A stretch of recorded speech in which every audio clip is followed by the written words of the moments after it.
ডাল চানাচুর বানানো এতটা সহজ সত্যিই ভাবতে পারিনি।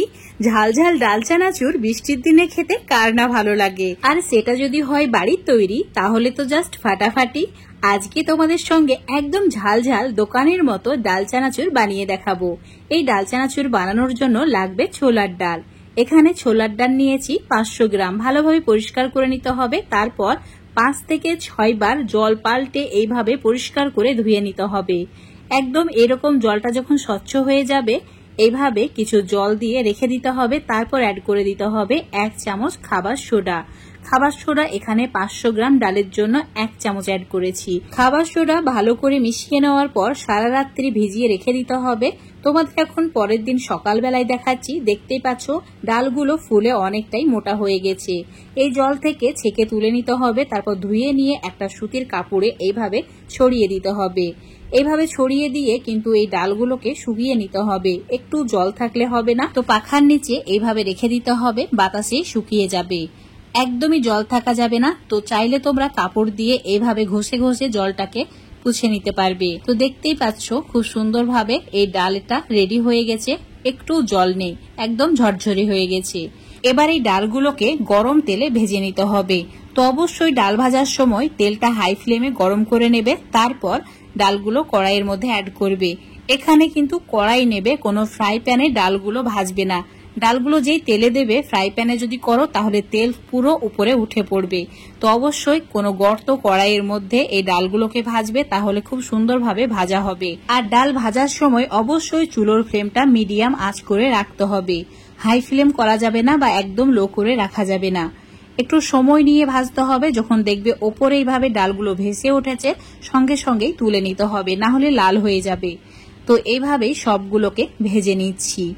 তারপর এরকম একটা থালার মধ্যে রেখে দিচ্ছি যাতে এক্সট্রা তেলটা ঝরে যায়। তো এইভাবে সবগুলো ভেজে নেওয়া হয়ে গেছে। দেখতেই পাচ্ছ খুবই সুন্দর হয়েছে ভাজা। এবার এখানে ঝান্না হাতায় 100 গ্রাম চীনাবাদাম নিয়েছি, সেটাকে এইভাবে ধরে রেখেই লালচে করে ভেজে নিতে হবে। কালারটা ঠিক এরকম হলেই তেল থেকে তুলে নিতে হবে, তারপর ওই থালার মধ্যে ঢেলে দিতে হবে। আর কারি পাতা ভাজার সময় অবশ্যই চুলোটাকে অফ করে তেলটা একটু ঠান্ডা করে নেওয়ার পর ভাজবে, না হলে পাতাগুলো পুড়ে যাবে। সমস্ত কিছু ভাজা হয়ে গেছে। তো এখন এটা হালকা একটু ঠান্ডা করে নিতে হবে। তারপর একটা বড় সাইজের বাটি বা পাত্রের মধ্যে নিয়ে নিতে হবে। তারপর এর মধ্যে মশলা অ্যাড করতে হবে। নিজেদের পছন্দ মতো বিভিন্ন ধরনের মশলা অ্যাড করতে পারো। ঘরে থাকা সামান্য কিছু মশলা এখানে অ্যাড করে দিচ্ছি, যেমন 1 চামচ বিট নুন, তার সঙ্গে দিচ্ছি 1/2 চামচ গোলমরিচ গুঁড়ো আর 1 চামচ লঙ্কা গুঁড়ো। আর দিয়ে দিতে হবে আমচুর পাউডার 1 চামচ। আমচুর পাউডার যদি না থাকে এখানে চাট মশলা 1 থেকে 1.5 চামচ মতো অ্যাড করে দেবে। সমস্ত কিছু ভালো করে এবার মিশিয়ে নিতে হবে, তাহলে এটা রেডি হয়ে যাবে খাওয়ার জন্য। যদি তোমরা স্টোর করে রাখতে চাও তাহলে অবশ্যই বিট নুনটা এখানে অ্যাড করবে না, বাদ বাকি অন্য মশলাগুলো অ্যাড করবে। আর বিট নুন খাওয়ার সময় অ্যাড করবে, তাহলে এটা নষ্ট হবে না, অনেকদিন পর্যন্ত স্টোর করেও রাখা যাবে। দেখতে পাচ্ছ একদম দোকানের মতো মুচমুচে ঝাল ঝাল ডাল চানাচুর রেডি। আজকের এই ডাল চানাচুরের রেসিপিটা যদি তোমাদের ভালো লেগে থাকে অবশ্যই এভাবে একবার বাড়িতে বানিয়ে খেয়ে দেখবে। আমার রেসিপি ফলো করে বানালে যে খাবে সেই প্রশংসা করবে।